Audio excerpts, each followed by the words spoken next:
ಚಾಮರಾಜನಗರದ ಡಿಸಿ ಅವರು ಮಾತಾಡ್ತಿದ್ರು. ಚಾಮರಾಜನಗರದಲ್ಲಿ 24 ಜನ ಸಾವು. ಉಸ್ತುವಾರಿ ಸಚಿವ ಸುರೇಶ್ ಕುಮಾರ್ ಅವರು ಕೂಡ ಪ್ರತಿಕ್ರಿಯೆ ಕೊಟ್ಟರು. ಈಗ ಈ ಸಾವುಗಳನ್ನ ಸಂಖ್ಯೆ ದೃಷ್ಟಿಯಿಂದ ನೋಡಲ್ಲ. ಒಂದ್ ಸಾವಾದ್ರೂ ನಂಗೆ ದುಃಖ ಆಗುತ್ತೆ, ಅದು ದುಃಖಕರ ಸಂಗತಿ. ಆಮ್ಲಜನಕ ಕೊರತೆ ಆಗಿರೋದು ರಾತ್ರಿ 12:30 ಆದ್ಮೇಲೆ ಚಾಮರಾಜನಗರಕ್ಕೆ ಹೊರಟರು. ಈಗ ಉಸ್ತುವಾರಿ ಸಚಿವರು ಕೂಡ, ಅಂದ್ರೆ ಆರೋಗ್ಯ ಸಚಿವರು ಹೊರಟರು, ಉಸ್ತುವಾರಿ ಸಚಿವರು ಕೂಡ ಹೊರಟಿದ್ದಾರೆ.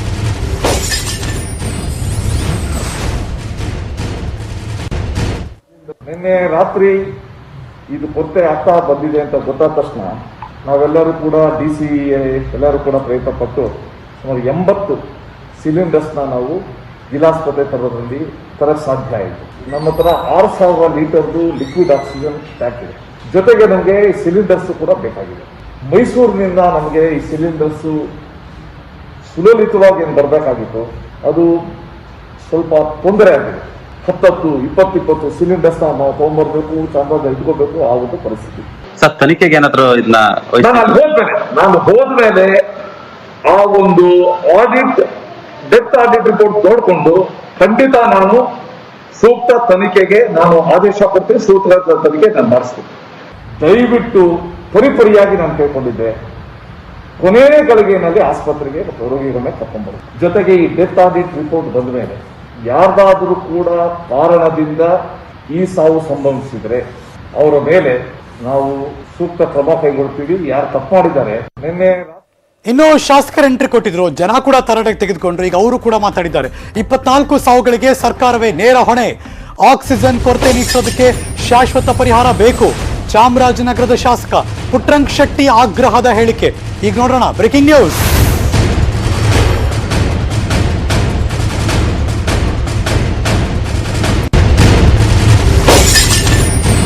ಜಿಲ್ಲೆಯ ಕೋಟಾವನ್ನ ಸರ್ಕಾರ ಪೂರೈಸಬೇಕು.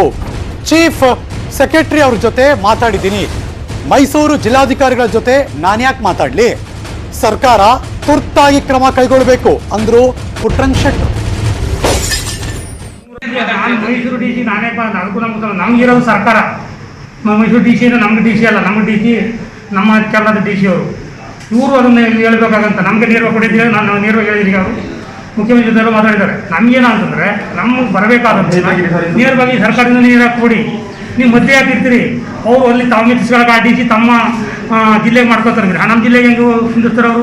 ಸರ್, ನೀವು ಗಮನಿಸಿದಂಗೆ 24 ಸಾವುಗಳಿಗೆ ಪ್ರಮುಖ ಕಾರಣ ಏನು ಅಂತೀರಿ? ಈಗ ಎಲ್ಲ ಒಂದು ಕಡೆ ಆಕ್ಸಿಜನ್ ಕೊರತೆನೂ ಆಗಿದೆ. ಇಲ್ಲಿ ತಪ್ಪೇಲಾಗ್ತದೆ, ಸರ್ಕಾರದಲ್ಲೇ ವೈಫಲ್ಯ ಆಗ್ತಿರೋದು.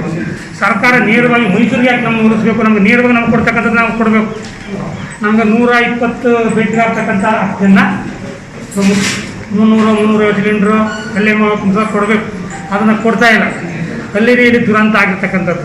ಚಾಮರಾಜನಲ್ಲಿ ಮೈಸೂರಿಗೆ ಒಂದಲ್ಲ ಒಂದು ರೀತಿ ಪರಿವ್ಯವಸ್ಥೆ ಆಗ್ಬೋದು. ನಮ್ಮಲ್ಲಿ ಯಾವ ಪರಿವ್ಯವಸ್ಥೆ ಇದೆ, ನಮ್ಮಲ್ಲಿ ಎಲ್ಲಿದೆ? ಇಲ್ಲಿ ನಾವು ಮೈಸೂರು ಬೆಂಗಳೂರಲ್ಲಿ ಆಶ್ರಯ ಮಾಡಬೇಕು. ಹಾಗಾಗಿ ಸರ್ಕಾರ ನಮಗೂ ಭಾಗ ಮಾಡಿ ನಮ್ಮ 100-120 ಬೆಡ್ ಆಗ್ತಕ್ಕಂಥ ಆಕ್ಸಿಜನ್ನ ಕೊಡಬೇಕು.